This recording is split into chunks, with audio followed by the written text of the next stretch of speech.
Jurgen Klopp announces he's going to be leaving at the end of the season. And can Liverpool keep his winning send-off going when they face up against Arsenal this weekend? You're watching Foot and Mouth.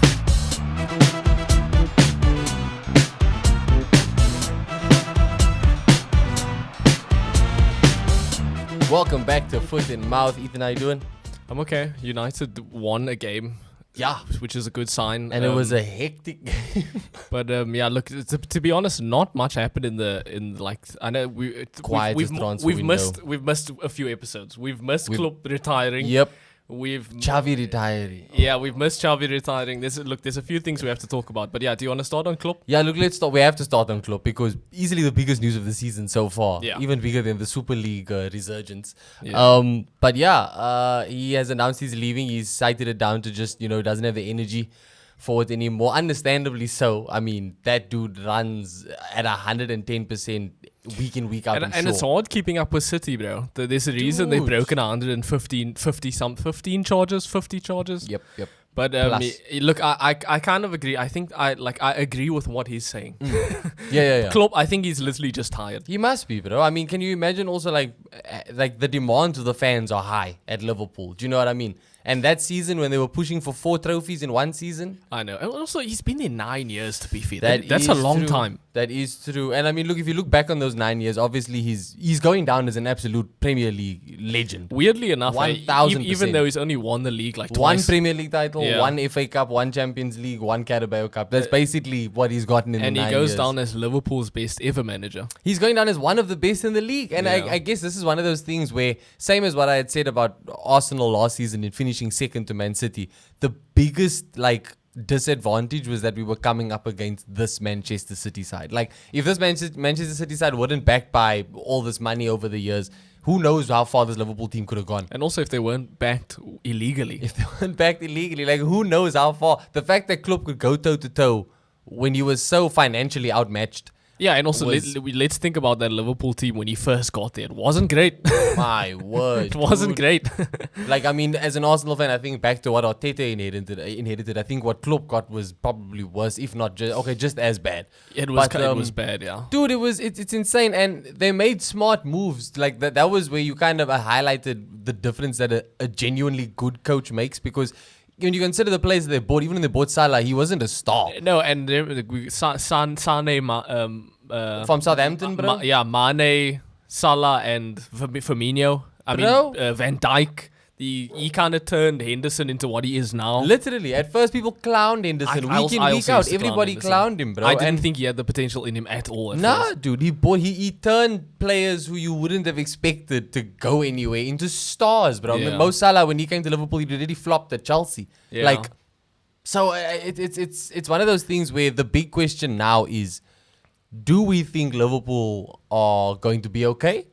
Yeah, I think what's nice about Klopp is it does seem like he's kind of set this team up. You look at the players like Elliott, a lot of young players, Curtis Jones, Bacetic. There's obviously I get there's Bradley now, the right back, but there's a lot of young players. Even the new signings like Endo's young, Szoboszlai's relatively young. Who else they signed? McAllister as well. Gakpo, they're all relatively young. So Nunes obviously. Nunes as well. I actually think Klopp has done a good job of kind of setting this team up to do decently even without him. Next guy. Which is why I don't necessarily think that Liverpool as their next coach need a genius. You can actually go with a project manager. Yeah, I think they could go with whoever they kind of want, because I think the team is steady enough to kind of sail its own ship at this point. There has been talk of a few players obviously coming to the ends of their contracts now, where the question is, do we stay, do we go? What, like Van Dijk? The one that I definitely heard of was Alexander-Arnold. Because apparently his contract is up end of next season. And there's talk that him and Bellingham are obviously best friends. Real Madrid are interested. That could be a solid link up for him, bro. It could be. And I mean, Klopp might go to Madrid too. That's also true. Mo Salah, obviously, everybody knows that his time is coming to an end contract-wise. And Saudi is calling, bro. Look, Salah I could definitely see he is of age. But I think there's you think Trent sticks it up? I don't know. I actually do think there's a few people who leave with Klopp because they only kind of trust Klopp, and I could see why. But golly, hopefully you just gotta hope that these players love Liverpool enough to stay. This is another one of those instances where I kind of feel like you see those players who feel that they've kind of achieved all that they can achieve. Yeah. Because they technically have. Klopp's won everything that he could win. Yes, he didn't have any like triple trophy seasons or anything, but in his time there, these players have got every trophy that they could possibly play for under Klopp.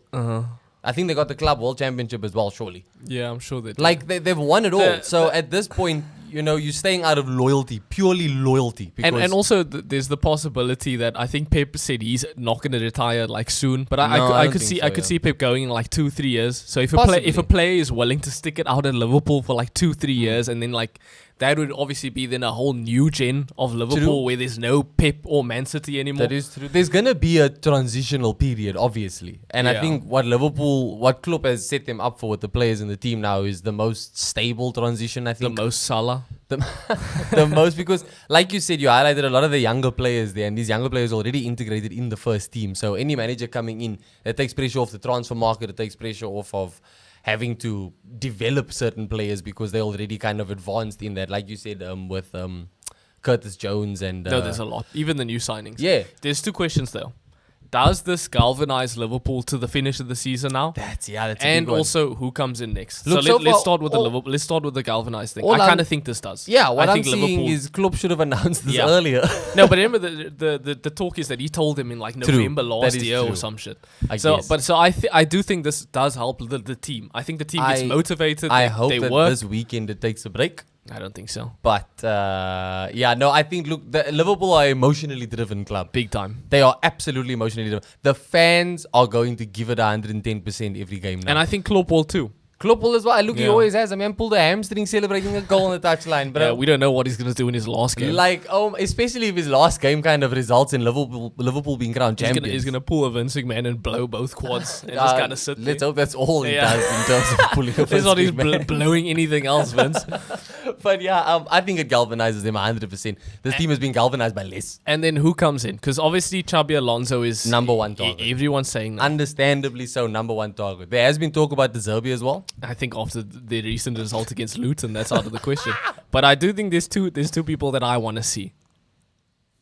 Stevie G. Oh, my days. And Roy Hodgson. Oh, my days. One of them's a former player, the other one's a former manager. That's actually, could you imagine how hilarious it would be if either of them are announced? Liverpool just go off of this fairy tale campaign, Jurgen Klopp's last year. Look, I want to see it happen because, look, there's a chance that Klopp takes a break for like 1-2 years and then he's like, you know what, I'm going back to Liverpool. Maybe he thought that until the Barcelona job became open. I know, maybe. But no, look, I honestly, like I said, I think the team is so good, they could kind of go with anyone.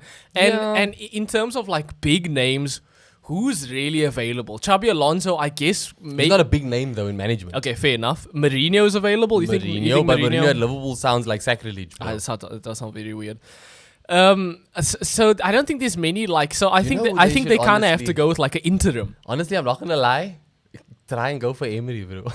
No, not yet. Imagine that Liverpool squad playing under Emery. You see, I think that's an option, but again, he's not available yet. Yeah, he's not, and he's not going to be anytime soon. Literally, go with someone like Hodgson or Stevie G just for like a year or two. A safety. Yeah, just for like and then we see a year from now who's available. Maybe Unai is available a year from now. Is Rafa Benitez in the job still? Oh my word! Oh my word! One last dance, bro. Dude, I would honestly like. Yes, Stevie G was terrible in Saudi. This was just straighten up. Yes, he was terrible at Aston Villa. He didn't start terribly at Aston Villa. But who was the better player between Xabi Alonso or Stevie G? And look, I think there's a direct correlation between good player and good manager. By that logic, Thierry Henry should never have flopped at Monaco, bro. Like, yo. Did he though? But you know what? No, I will say, considering like what I said before about Liverpool being such an emotionally driven I know club, Stevie G could weirdly work. Dude, the story whether it's is down to his genius or the players' ability. And then obviously Hodgson, there's talks of him being fired at any moment. So I can't. Let's get him back to steady that level. Let's just get him back to ride the Liverpool ship. I can't, bro. No, look, it's not gonna happen. It's all love for Roy Hodgson, but no, bro. That'd be the epitome of like 2 steps forward, 10 steps back, bro. Even if it is just interim. And speaking of 2 steps forward, 10 steps back, Arsenal won this weekend. We did. Wait, hold on. Or Just before we move on, I was going to say, last thing on Klopp leaving, the biggest pro here is that it obviously opens up the league a bit more. No, I think it sucks for the league now. I think this actually sucks for the league. This is now opportunity. Someone's gonna have to step in now because look, Liverpool may still go on to be the one club that really push Man City but ultimately. it's probably not gonna happen though. But I just think I think that this at least makes an opportunity for, we always see this happen where one of these big clubs, there's some big change that happens, one of them dips off, and now all of a sudden you've got a club like Tottenham in the big six. You know what I mean? Like, shouldn't be. No, there, look, I think other teams getting. I think that's just other teams getting better, not necessarily big teams getting worse. But Klopp not being there means that other teams may inherently just get better because Liverpool aren't as good. But I mean, without teams Klopp. have been getting better. Newcastle, Aston Villa, Tottenham. Yeah. I don't think Klopp and Pep being here stops other teams from getting better. No, it doesn't. But I think like I think that just raises the bar of the Premier League as a whole. It does. I agree there, and that's why I think there's at least like opportunity. Maybe Liverpool aren't the guaranteed top 4 anymore. Yeah. But then again, like we were saying, the players that are there, bro, whether it's Klopp or not, they still got a squad. But yeah, look, getting back to Premier League results, Arsenal did get a win, and Gabriel Jesus had a hell of a game.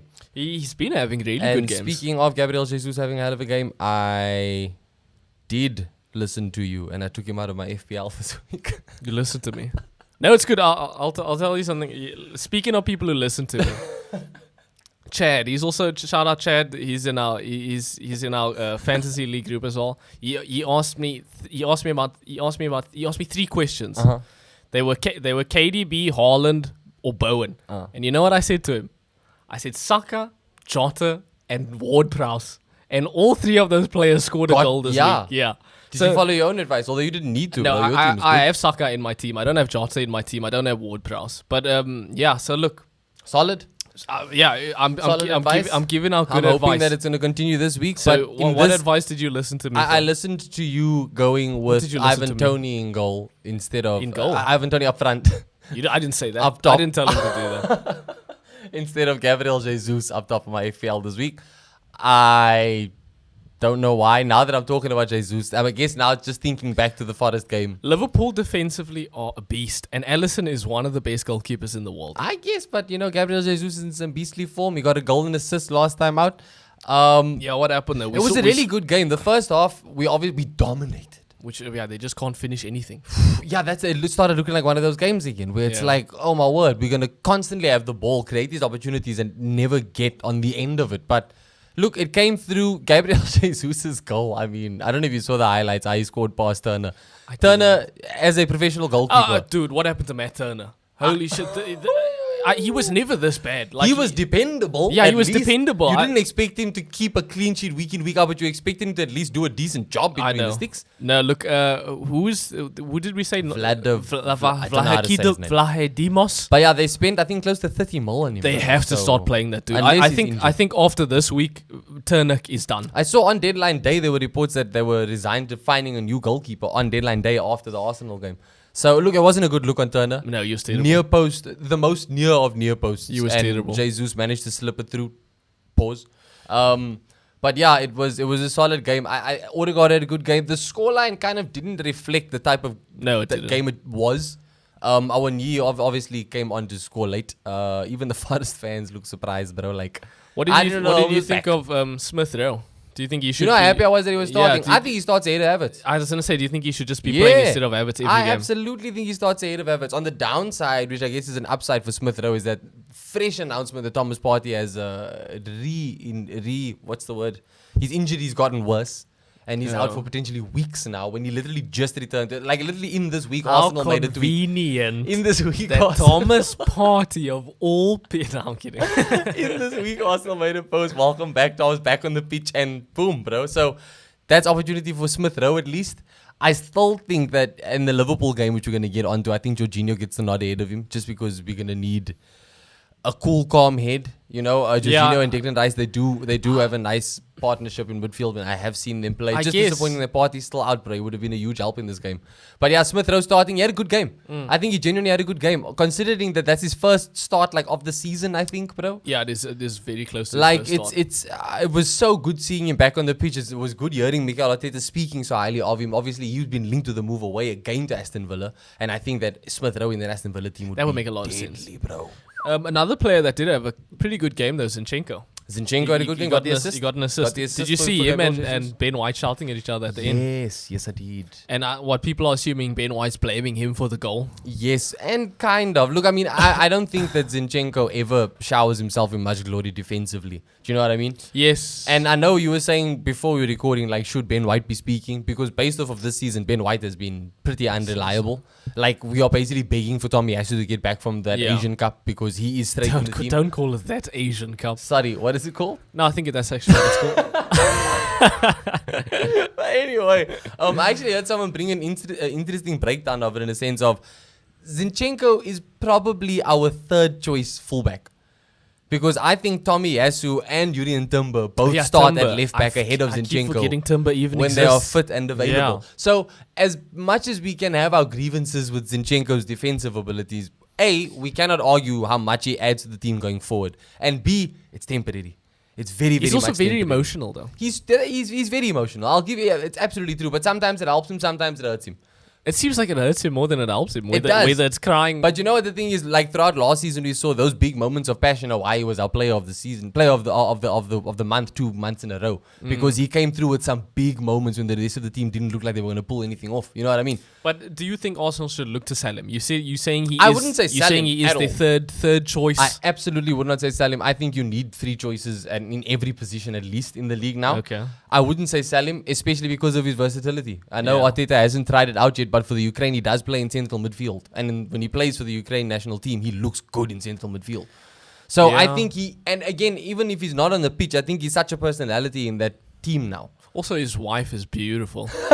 so just for that. So I think having his wife around at like team get-togethers, the morale is high. You know, and look on top of that, he loves the club. I know he did his gender reveal at the club, like at Emirates. Is he a woman? He did his child's gender reveal at the Emirates. They did a whole expose where he shot the ball into the net and like balloons and shit went off. Is that a euphemism for something? He loves Arsenal. You know what I mean? And I think if we gave Mohamed El Neni a contract extension just because he was out injured, we can keep Zinchenko. Yeah, no, I agree. I don't think Zinchenko's bad at all. It's just he does seem to have these emotional blow-ups. Yeah. I still say if you playing Zinchenko at home against Luton, perfect. Obviously Luton, no disrespect to Luton, but in a game when you know you are going to have most of the possession, we can guarantee you're going to have most of the possession and you don't really need him to defend. He's an asset, bro. His technique on the ball is second to none on his day, bro. He's so good. I agree. But it's just we need obviously a give and a take. No, exactly. Because Tommy Asu is really good defensively going forward, meh. Yeah. You know what I mean? But again, at the end of the day, I'd rather have a solid defensive wing fullback, knowing that Martinelli is ahead of him to do all the attacking, than someone that can contribute attacking wise. But when it comes to defense, they're nothing. Speaking of attacking, though, Saka got a goal. I think he needed that goal. Yeah, I think a lot of people have been doubting him lately. He's been playing well, just hasn't been getting his name on the score sheet for the goal. And also, like you say, he does get good finish, by the way. Yeah, it's a nice finish. He does get kind of ganged up on a lot. Always. When he's on the wing. Always. So I think Arsenal kind of have to, they've worked a system where they can kind of, when shit's too tough on him, go to the other wing. Which is when cool. shit kind of lessens up, we can move it around. And Saka, again, speaking of versatile, the dude literally can do anything. I honestly, there was talk once before when Arsenal needed a left 8, they were like, put Saka there. Like he could probably pull it off if he was given the chance. He probably could. Like I think if they were to let him do a more free rolling, like kind of what Bruno does at United. Yes. Especially with the fact that there is always someone on him. If you let him just walk around and drag people wherever. Yeah. That's why I like him and Jesus in the team at the same time, because both of them are pretty nightmarish for defenses. They are both so good to move off the ball, on the ball. I'm still 100% convinced though. Start playing Martinelli as the actual striker, and it would be nice to see. And put fucking Jesus on the wing. Just have him be on the wing. It would be nice to see, because I think Martinelli has more of a killer instinct. Way more. I think if Arteta actually really focuses on it, we could see a second coming of Thierry Henry, bro. Through Martinelli. No, because Henry came in as a winger, shifted to striker by Wenger, and it worked. I'll agree with that. I think Martinelli is finishing. And he's young enough, bro. He's young enough to make the move. Sorry. You're getting emotional. Bro. He's young enough. Damn. But yeah, it was a good game. I'm disappointed we conceded one so late. But no, yeah, obviously. It's like 89th minute or some shit. But that being said, I still think our defenders had a good game. Gabriel had a good game. Saliba had a good game. It was an all-around good performance. Just like I said, that scoreline doesn't reflect what it should have reflected. But yeah, I was happy with it, bro. 3 points. Obviously, it's 2 wins in a row now. We've needed that. We've been in some stanky form lately. But yeah, we move, man. We move. A team that isn't happy at all Luton My beat word, Brighton of all 4-0. results. If we didn't do predictions for this week, Yes. but we would never have predicted a Luton win. No, and let's just remember the talk of De Zerbi going to Liverpool. I think it's dead. I think any of that is gone. Dead. No, Brighton as a whole are having a terrible season. This They year. are. I don't know what the difference is. I don't know what changes he made. It I know. started positive. Where at the beginning of the season, everyone was going, "Wow, they sold the best players and they come out better." And then it's like overnight, Yeah. it just got bad, No, look. bro. Let's be fair though. Luton at Kenilworth, it's tough. We've seen them make harder opposition kind of scared. Yeah. I feel you. But They at the same work time, hard. I don't know. Like, Brighton should not have lost 4-0. hopefully though, this is a wake up call for them. They should look. They normally come back after hidings. I'll say that much. Do they? They normally come back after hidings. Yo, At least dude, from what I this- remember. I remember the last time when we slapped them up for 4-0, 5-0 as well. After that, they went on a run. And last season as well. They come back after they get a But I hiding. mean, like, golly, at some point, game after game, we're seeing them concede so much. At some point, you got 4-0 is scary. No, bro. that's very, 4-0 especially to Luton. Against newly promoted Luton, who At- we at can so- give them their flowers, but at the end of the day, they should not be winning 4-0. At some point, De Zerbi has to change up the way they play. Clearly, it shit is too risky. They are conceding to everyone. They're currently 9th. They have got 1 win in their last 5. Golly, 3 draws. they have to change up their play. I don't know what system they're running, Yeah. but they like honestly get Roy Hodgson in there, get Deitch in there. Let's just 4-4-2 this bitch and try and survive. Dude. Because they literally aren't Get even Graham surviving. Potter back, brother. Oh, yeah, Get Graham Potter back. Especially Golly. Liverpool actually do for some reason go for De Zerbi. No, this is But big win for Luton. no and Big L for Brighton. And to be fair, Brighton, Matoma is at the Asian Cup. I think Adingra is at the AFCON. I think Fatty's also out. Doesn't but, matter, bro. but there's no excuse. You Doesn't can't matter. be losing 4-0 to Brighton. Look, I mean, the game is dead in the I mean, first to Luton. half. Luton got 3 goals. They were 3-0 up in the first half. They got 2 goals in 2 minutes, bro. So, like, it was... I guess, I don't know. What's funny is you've seen Brighton do this to other teams. No, exactly. Where they actually don't attack do this to other like teams. that from the kickoff and But, it just works. but that's why it shouldn't be happening to when they play No, Luton, it shouldn't, bro. But yeah, Brighton are currently 9th. So there's still, obviously, there's enough football left for them to turn their season around. No, but when you definitely. lose to Luton 4-0. And we know they have quality players. We saw them last season. They were insanely good. Right, and then we got Palace versus Sheffield, bro. I think we both would have predicted a Palace win comfortably. Not a 3-2. Not a 3-2, But especially boy, at home. Oh, boy. No, look. The usual suspects, dog. When they play together, Eze and Olise, they don't get many chances to play a full 90 minutes together. And they didn't even get to in this game. Because in this game, both of them went off injured. Yep. So What is this, the second time they played together this season? dude, this always fucking happens. But when they play together, clearly, dude. 2 goals for Eze, 1 goal for Elise. I think Elise also got the 2 assists. I think he got for the Eze's assists as goals. well. Didn't Eze assist Elise? I think, bro? I Like, think he may have got 1 assist. like, but yeah, damn. No, look. To be fair, I think this is the best team Palace. This is the best Palace have played in a while. yeah. Even though they conceded 2. And it's no coincidence that it happens when Eze and Elise are both No, on the pitch. not at all. But again, I think Palace also kind of have a fodder situation. The goalkeeper between Henderson and Sam Johnson, they don't really know which one to choose. True. Personally, I like Sam Johnson. Johnstone. John Stone. Yeah. I like him more than I like Henderson. Obviously, I've seen Henderson at United, but from the few games I've seen Johnstone, he's not great, but I actually think he's got more potential, and I like the way he plays. And I think a loss here against Sheffield I think Roy would have been out, eh? Yep.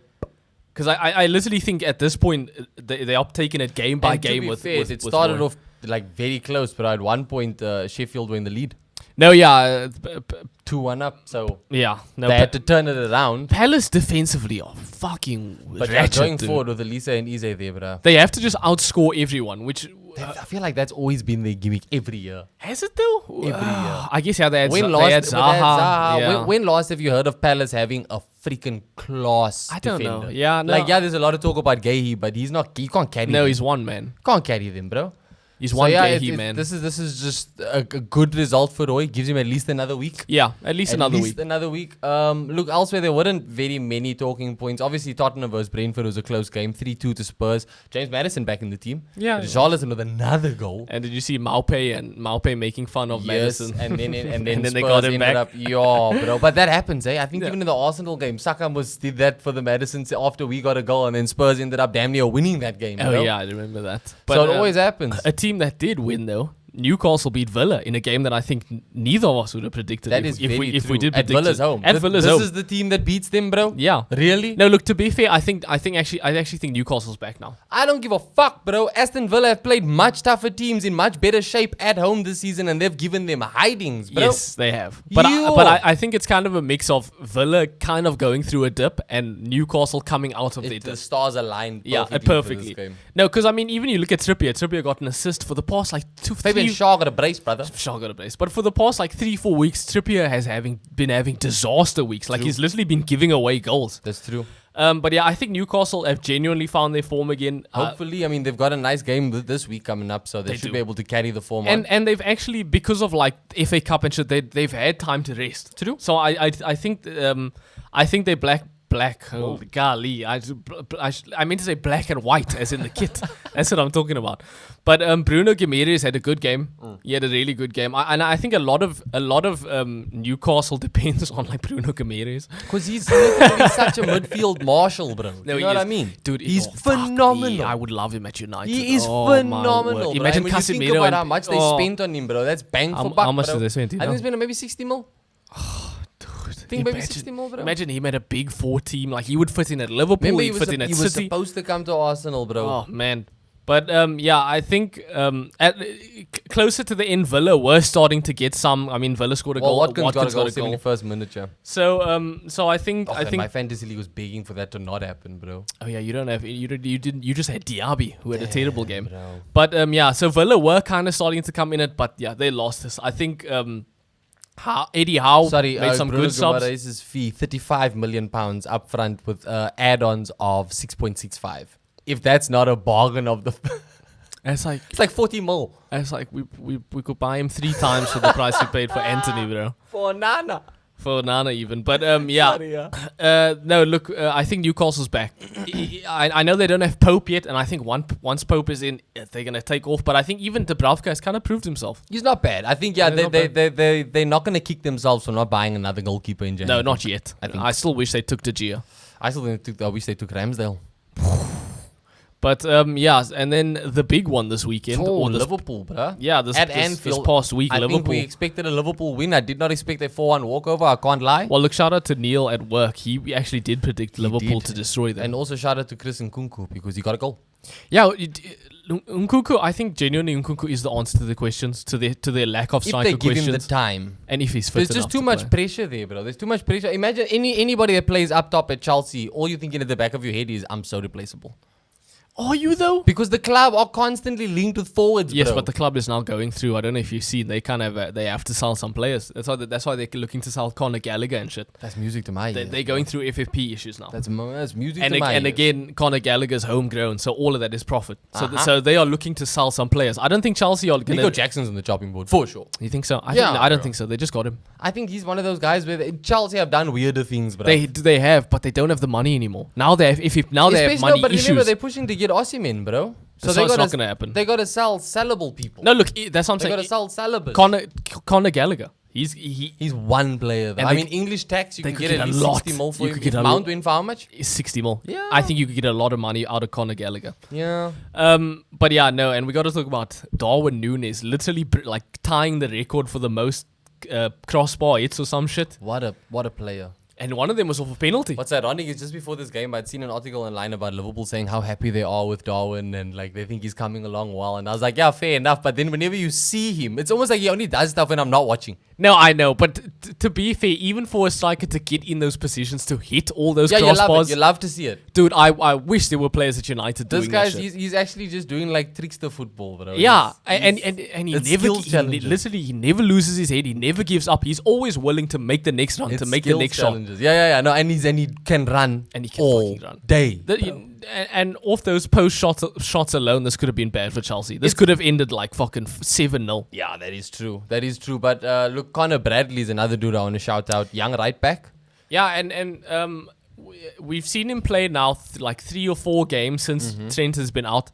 And then basically every single one of them, he's impressed me. This game especially, I thought if anything, they'd shift the senior player out of position. I just because so it's Chelsea. Yeah, but he ended up doing a hell of a good job. And he got a goal, bro. Yeah, So and he got an assist. And he got an assist. It was huge. Luis Diaz as well getting on the scoreboard again. And Diogo Jota, brother. Jota, I know he's killing it. But I'm so glad that my boy is doing the things now while Salah's away. the Conor Bradley question is tough for Klopp. Do you just immediately bring Trent back in and sit this dude out again? He's been so good. It would be harsh. If you take, But if I mean, you take him it's- out, it'd it's- be so it's harsh. Trent, But though. it's exactly. You know, the thing is, I will say this. I would 100% bet money that Conor Bradley would understand.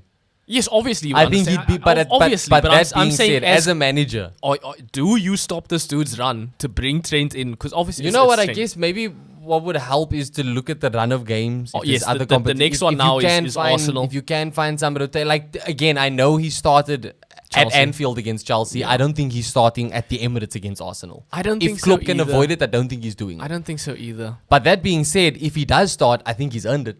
I think he's so earned it. I wouldn't be like, oh, Do you no. maybe just put Trent in the midfield and play them both? Dude, you know what? In my opinion, if I was Klopp, I would probably just start him anyway. Because start one thing that I've seen every time Arsenal play Liverpool is that even if Trent does have a good game, he struggles with Martinelli. Because Okay, so you think Martinelli- just for something different? My thing is, can you imagine how much Bradley will feel he's got to prove in this game, bro? Coming off of a big Chelsea win, you got your first goal. Yeah. This is not the time to take him out. This is the time to let I him know you even- should. That's what I was let him thinking. go, That's what I was bro. thinking as well. You So should just let him go. I would, even if it's just because again, Trent coming off the bench, nightmarish, bro. Yeah. That's scary, bro. Now look, Klopp's gonna have to figure something out. Yeah. But both of these two players can't go right now. wrong. No, you can't. You actually can't go I wrong. guess that's his biggest pro there is that he can't go wrong. But I mean, speaking of fucking biggest problems, what is Poch gonna do with this team, Logan? 4-0. He's gonna leave it. He's gonna leave this team. You think so? I don't know what Chelsea do. I have been telling you from the beginning of the season when people when there were murmurs of Chelsea are gonna. I told it's not gonna. There are still far too many players at that team, bro. That team is far too stretched. They need to trim it. But they're good players. They are good players individually, but it takes a team, bro. And the thing is, you've got a lot of different chemistries there that do not mix well. And you need a team to play as a team for 38 games out of a season. That's just Premier League. You're pushing on 3 different fronts for the FA Cup and the Carabao Cup as well. That team is big. You've got the depth that you want size-wise. But I think the characters that you've got in that, they are so worlds apart to the style of football that Poch wants to play, bro. Yeah, but you should still make them work somehow. I mean, a midfield of Caicedo, Fernandes, and Gallagher. On paper, fantastic. Man United are also always one of the best on-paper teams in the world. Yes. No matter when they are playing. We have been, yeah. No matter when they are playing, they are one of the best on-paper teams. And that's why, again, at Man United, it worked when Ferguson was there. Yeah, it was the inverse. Yeah. On paper, it was like, who are these guys? And you guys won Cleverly, titles, bro. Anderson, Yeah. and Fletcher. And you win a title. Yeah. So I think Poch is a good coach. I just think I can't even tap into what the mental state might be, even if you are starting at Chelsea. If you're homies with these dudes that are constantly getting overlooked, because there's that many guys there. Yeah. You know what I mean? Like, they are young. If anything, they aren't nearly emotionally mature enough to kind of play through without... Well, then to me, the answer is give him more time. I would give him more time. But give him 7 years. I think he needs at least 3 seasons. Arteta took 3 seasons before he started to turn things around at Arsenal. Could you imagine how much turnover that man could bring if you start selling players in the next 3 seasons? And especially if he can hones in some of the players like Palmer and Fernandes and Caicedo, because that dude, He's honestly, got gems in that No, team. he does have gems. He needs to fix things up front. He needs to fix things in the goal. Yeah. And speaking of fix things in the goal, sorry to interrupt you. United beating Wolves 4-3 at Wolves' home. Tight game, but thank goodness for you know what I will say, based off of this season star boy, Mainu, bro. I know, Mainu. I am... And remember, I told you about him at the start of the season. I told you did. Because he got injured in the summer in tour. the preseason, yeah. I am week in, week out seeing this kid play. No, and I also said it seems like Ten Hag chooses one youth player to focus on. So last season was Garnacho. Yes. So we saw nothing but Garnacho. And I think before he got injured at the start of the season, Mainu was the choice. He did get taken on the tour, so... Yeah, I think Mainu was... I think he was going to be You're the starting golden... to see why, bro. Genuine. And I honestly think at this point, does Mason Mount even get anywhere near this Does team? he even... If anything, I'd say Mason Mount is going in Bruno's place. Yeah. Yeah. Mainu, you can't take him out. You can't take him out. And it's sad to say, because what's he, 18? Yeah, he's literally 18 He should not be the most important player. And okay, to be fair, he's not the most important, But but I mean, he is playing the biggest roles whenever consistently. he's on that pitch, bro. No, look, let's get into it. I was scared going... genuinely, when I saw it was Wolves away, I was scared. Yeah, we had said it's going to be tough. I kind of thought United might lose the shit. But look, Rashford got you off to a nice early start. No, he did. 5 minutes in. And what's also nice is he was passing. He didn't lose his head. I did see him making a lot of passes, And bro. did you see the overlaps with Luke Shaw? Yeah. Luke Shaw got an assist as well thanks to an overlap. I think United dealing with this whole Rashford thing in-house, because obviously... Smart. Yeah, very smart. Obviously, I don't know. You probably know Rashford was caught out drinking 2 nights in a row, missed practice, missed a game. Yeah. I think United deciding to deal with it all in-house, and Ten Hag basically say in the conference, it's settled. We've settled it. There's nothing. He will play. It's settled. I actually think that was a good thing. Obviously, that part of that is on Rashford's side as well for not going public. The issue with the Sancho thing was he put out that tweet that basically called out Ten Hag, and it was disrespectful. No, it was, and he didn't delete it. But look, again, that was like on some childish. Oh well, if he's gonna disrespect me, I'm gonna. So look, I'm glad they settled it. Rashford looked very good. I actually think he shouldn't have come off. He ended up coming off a bit later in the game. I don't think he should have come off. I think he should have played he looked good consistently throughout the game. Yeah, which is the first time I think I've ever heard you say that about Rashford since you've been on the show. Maybe the dude needs to just binge drink once in a while. Maybe, but I've heard Roy Keane talk about enough stories about the United players of old who could do it, I know, but again, the United players of old were like George Best. They were like literally some of the best players in the league. That was when the drinking laws were very different, bro. So look, maybe Rashi just take 12 hours. And the quote was a 12-hour tequila binge or something. So take 12 hours, give him unlimited tequila. Let the kid work. But speaking of letting the kid work, Højlund. Wow. Once you pass him the ball, starting to show, this is what happens. He's an actual poacher, dude. More than that, actually, I think he's a playmaker. We've seen him get a few assists as well. Yeah. He kind of looks for. It seems like he looks for the pass before he looks for the shot. Yeah. Which is nice because no one else in that front three is doing that. You always hear so many times when it comes to players up top that are like disappointing. You always hear the pundit saying, "Just look up." Yeah. If you just take one look up before you. No, and again, I think with United specifically, when your wingers are Garnacho and Rashford, who are never ever gonna look up, who are always gonna look to shoot first, it's good to have at least one person who is willing to look up. That is true. That is true. So it may not bode well for Højlund's stats, but I think United as a whole will get better because we now have a player in the attacking three who is not selfish. True. And weirdly enough, it's our striker who should be the most selfish. And like you're saying, I mean, this is it's been a few games now. Yeah, it's been a few games that Højlund has been performing. Yeah, but I think he's good enough to the point where as long as we are willing to work with him, I think players weren't. They didn't want to play with him for some reason. Yeah. But he's forming a nice connection with Rashi. We saw Ten Hag say that in the press conference. True. As long as that stays, Højlund is good enough to score goals. Yeah, that's done. We know that. Yeah. But yeah, United looked very good in the first half. It's on one of the we were 2-0 up going into it. Honestly, it could have been like 3-4-0 going up. Should have been.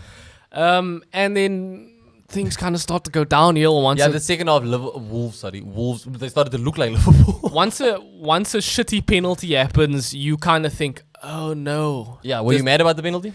Yes, it was. No, it was a complete farce. No. I think I'm actually gonna go. Boxing gloves are here, bro. Yeah, I'm gonna go off on a VAR conspiracy here for a second. I think they're out to get United.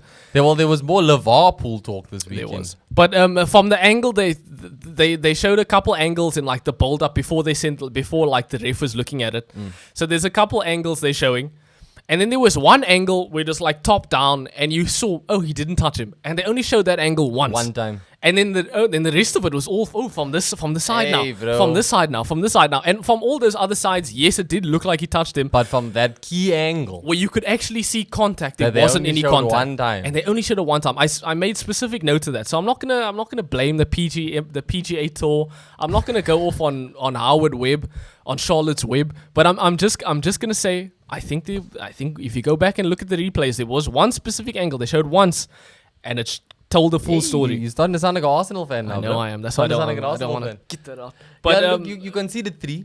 Yes, and a dumb penalty. It's tough to argue with a dumb penalty. Obviously, it's gonna. The other 2, you're blaming on Nana? The other 2, yes, I'm blaming one of them on. You could have like guessed that. But yes, I'm blaming one of them on another. The second one, there was a corner. 95th minute. There was a corner that comes in, ball comes in, and you know what? I'm fine with Onana not going out to claim it because earlier in the game he did go out to claim a long ball and he fucking whiffed it, and Martinez had to make an on the line clearance. Yeah. So I could understand why he is scared now to make those. To come out and collect it. Yes. So instead what he does is he doesn't move from his fucking line. So the ball comes in off a corner, it deflects off someone, the ball's kind of just bobbling off players now in the box. And Onana is still just standing there on the line. He's not moving. In that situation, Onana does have to go out and go for it. The ball is bobbling, any person can smash it. Yeah. That's just you got to deal with that. Yeah. Unfortunately, you have a better chance of going out and grabbing it than staying on the line and waiting for one of them to smash it. You're also the only person who can use your hands. Exactly, and it's in the 6-yard box, so the goal is massive. It's yours, bro. They could smash this ball into anywhere, and yeah, you probably yeah. aren't going to reach You've it. got to take control of that area. That area is yours. So I'm going to blame that one on him. The third goal goes through Varane's legs. You can't. I don't think. Oh fuck! You see, this might be a sign of things to come. But the ball goes through Varane's legs. I'm not going to blame Onana for that. I don't think he can necessarily. He's not expecting it to go through his legs. Yeah. You know what I mean? No goalkeeper is expecting a ball to go through the defender's legs. Yeah, I guess. So I'm not going to blame Onana for the third one. But yes, I will somewhat blame him for the second one. As a whole, though, I think the issue was more so the subs. I think once Casemiro, I know he had a yellow card, and once Martinez... Dude, it's so good to have Martinez and Luke Shaw back. I think once Casemiro and Martinez came off for Johnny Evans and Maguire, downhill from there. Yeah. I know Casemiro came off for McTominay, and McTominay did get a goal. Yeah. Scored a nice header. Yeah. Shout out to McTominay. Doing what he does. Exactly, doing what he does. In the box, he's a fucking poacher, dude. But yeah, I think the subs kind of were more our downfall than the goalkeeper was. But yes, obviously the main takeaway. The Mainu takeaway. Kobe Mainu is a star. Star boy. He's got to get the England call up now, right? He has to, bro. Saka got a call up at 18. So, I mean... did he? Yeah, he did. Oh, hectic. He got a call up from young, bro, when he was a teen. I know I like Jordan Henderson, but he can't be there anymore. Let's get Endo. We got Bellingham. I guess let's see what Endo does at Ajax. Oh, yes, fair enough. He is at Ajax now. Let's get Bellingham, Mainu, and Declan Rice, dude. What a fucking English team. That's actually... I mean, even with Mainu at 18... Dude, what a team. That's still a solid team. But, yeah, he puts one dude through the legs, cuts in on another guy, scores a curler. Literally, this dude's a defensive midfielder.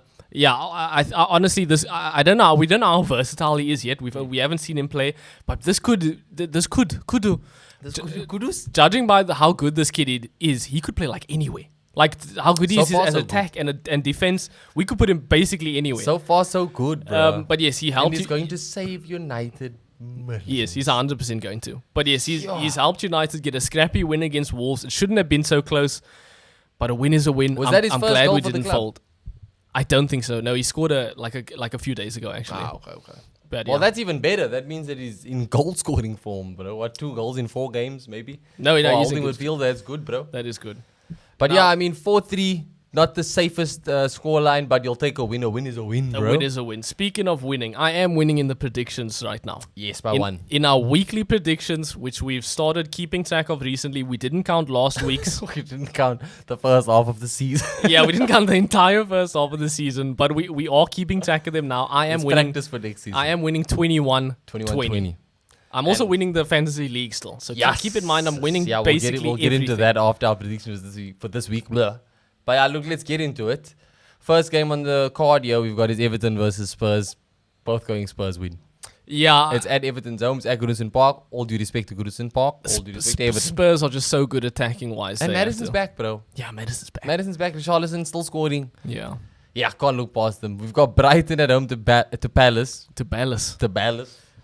We both gone with We've the draw. both gone draw. I think after this Luton game, we've both gone very sketchy of Brighton. Like I said, I do pip them to... I'm going to change my opinion. Oh, wow. This is a live reaction. Yeah. I'm going to say Brighton win. I did just say that they do have these big comebacks after Oh, they yeah, get you slapped. did. I'm going to say Brighton win. Look, I'm still gonna go Palace because talk is. Oh, wait, so you're changing from a draw to a Palace win? No, okay, I'm still gonna go for the draw. Okay. Because the talk is that Olise and Eze aren't injured. They just went off hurt. So I think they will both play. But again, I think defensively they're so shit that they will draw. That's my professional opinion. We move on to Burnley at home to Fulham. This is Fulham win all day for both of us. Yeah, we both gone Fulham. Burnley, Ethan's toughest one to decide between Newcastle at home versus Luton. so tough. I've gone Newcastle. No, look, we both got Newcastle. As good, I think, like I said, Newcastle is officially on the come back. up, boys. We can all invest wholeheartedly This in is a Newcastle. great game for them off I the know. back of the Villa win. 100%. A home game against Luton, bro. Although Luton are coming into this with a 4-0 win against Brighton. Yeah. We've got Sheffield United at home to Aston Villa. I think this is where Villa come back. Ethan as well. We both gone Villa wins. Yeah, look, Sheffield isn't great. And although Villa has been kind of slow, they are kind of going through their weird patch right now. They still have the quality to win this game. We got Bournemouth versus Nottingham Forest. I've gone with a draw. Ethan, you've gone with the Bournemouth win. Yeah, I just think, like we were talking about, Matt Turner's god awful. He is, but I still say after watching the game against Arsenal, bro. Yes, They aren't terrible. No, they aren't terrible, but I think they're going to play very different. Remember, they played like 11 men defending They against did Arsenal. literally mad low. As soon as they opened up, They're not going to do that we against killed Bournemouth. They are actually going to try and get a point against Bournemouth, and I Maybe. think that's going to be their downfall. maybe. With Solanke's form, and also fantasy spoiler alert, I'm captaining Solanke this week. I think with Solanke's form, he is going to kill them. Spoiler, I've Captain Gordon for Newcastle. But yeah, okay. Then we got Chelsea at home versus Wolves. I'm going with the Wolves win. This is a bold statement. I'm back to backing That is a Wolves. bold statement because Because I'm back to backing them, bro. Wolves still don't have He-Chan. Yeah, they don't need him. They got 4-3. A 4-3 loss against United is not bad, bro. No, it's not. I've gone. What have I gone with? The draw. I've gone with the draw. Look, Chelsea, terrible against Liverpool, but this is a game they should be getting at least a point out of. Yeah, it's at Stamford Bridge, bro. You should be at least getting a point. Man United at home to West Ham, Ethan. What are we thinking? I've gone with the Man United win. You've also gone with the Man United win. Why? How could I disagree? It's Man United. Look, we looked very good attacking wise against Wolves. Yeah. West Ham didn't actually look great against. They drew now in the week against I got Bournemouth. the results here, actually. Maybe Bournemouth.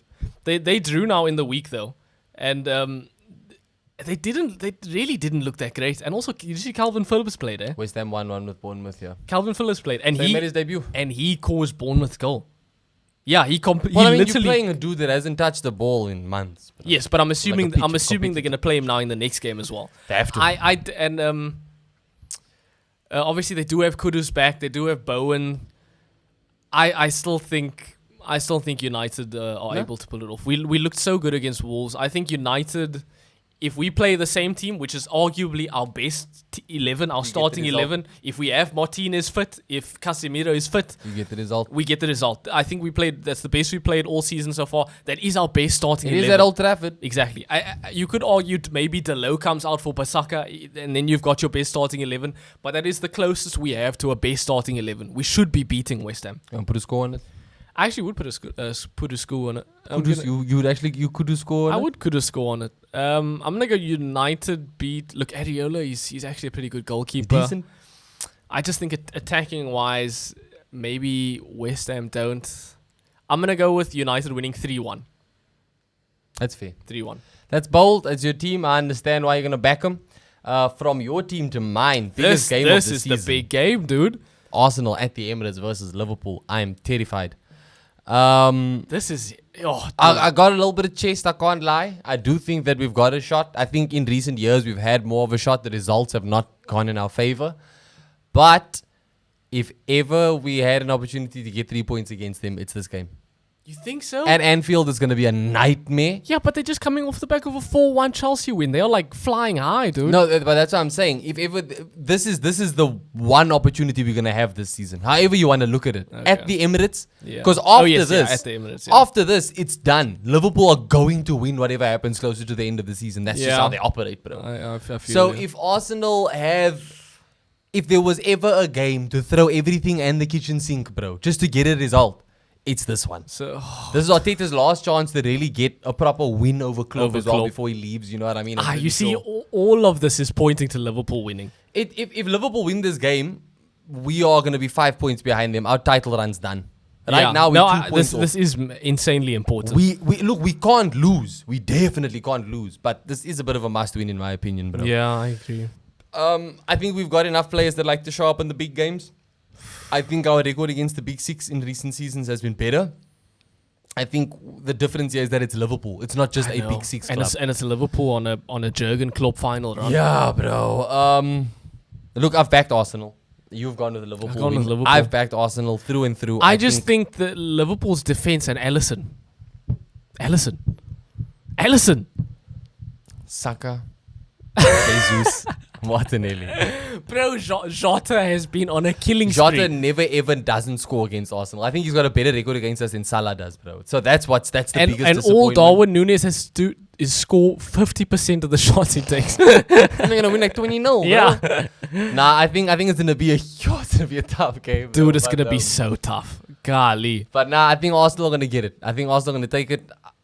Yo. Yeah, look, I he's think gone with Arsenal. we've got to start with that same lineup as well. Tommy is obviously still away, so it's gonna be Zanin in the back line. But Zanin back. and yeah, Trent Alexander-Arnold has obviously humiliated Zanin enough times.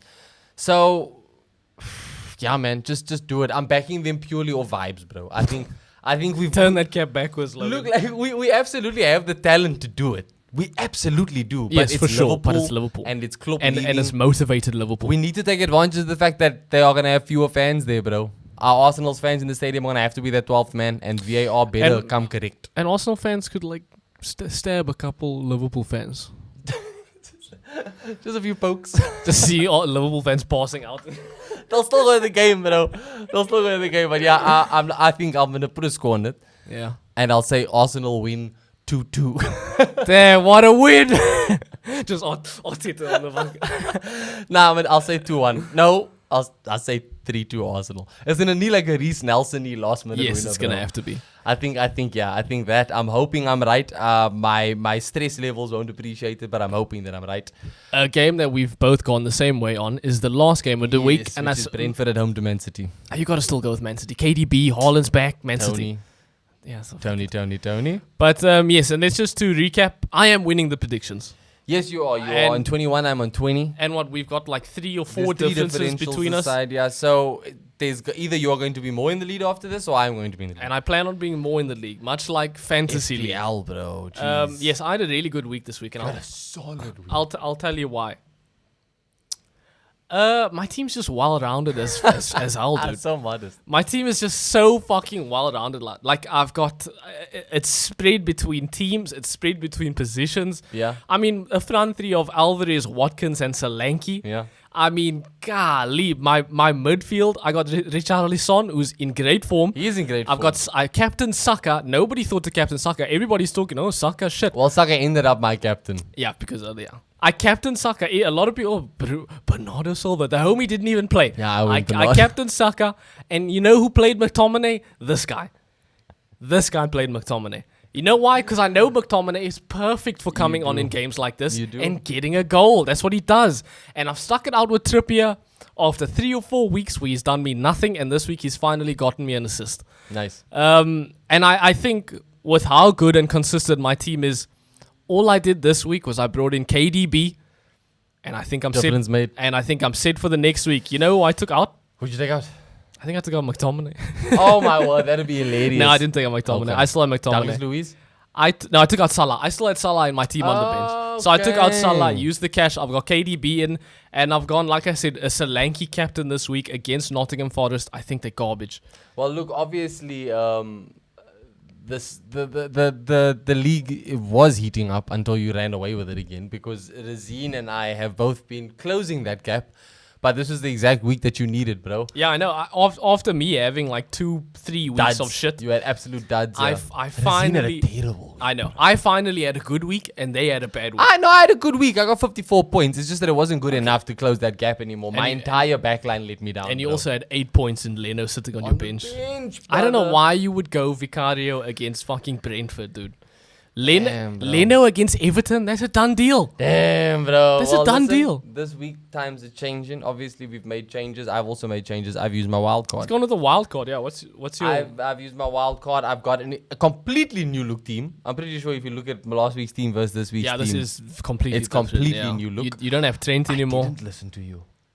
Oh, you didn't listen to me. You got Jesus. What did I say again? Oh, yeah, You play said to Tony. play Tony instead of Jesus. Okay, well, going with my gut, I'm at least happy there. I feel like Jesus is the right pick now that I think about it. Yeah, I think it's I got a good. solid team for this week. I brought in Leon Bailey. I think he's been very, very good this season. Yeah, I haven't seen many people with him in their teams, in our league at least. Because Watkins gets all the shine. Because Watkins gets all the shine. But yeah, I brought in Leon Bailey. I've captained Anthony Gordon, obviously. That is... Brought in Fabian Shaw.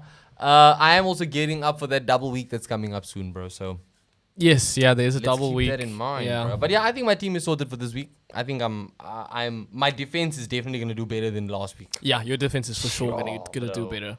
Um, better. But no, look, we gotta give another shout out to Nathaniel. whoa, Again, having Hoyland, bro. Having Hoyland is It's good such a differential to have. difference Look, maker, he shot dude. all the way up to 5th. I think Chad needs to start watching out for him now. Hey, look, Chad, I did give you good advice with Ward Prowse. He got you a 10, but I mean, That is true. you gotta figure out the rest of that team. That is true. And Chad is now coming up on the. Actually, yeah, Nathaniel's gone over Chad. No, yeah, Nate has had like a pretty consistent didn't actually realize three or that. 4 weeks now. So Yeah, Nate bro. deserves I need all to the start watching shout-outs. out for Nate. Yes. Yeah, and look, I'm gonna stay happy at the top, looking down on everyone else. I just need to stay consistent. Stick with the players I have. Stay consistent. Look, I think that about does it for today's episode. You confident in your predictions, boy? Oh yeah, I'm confident in all my fucking plays right now, dude. It is on cloud 9, brother. Listen, thank you guys for watching the show. Let us know your predictions in the comments below. Like and subscribe, and we'll catch you in the next one.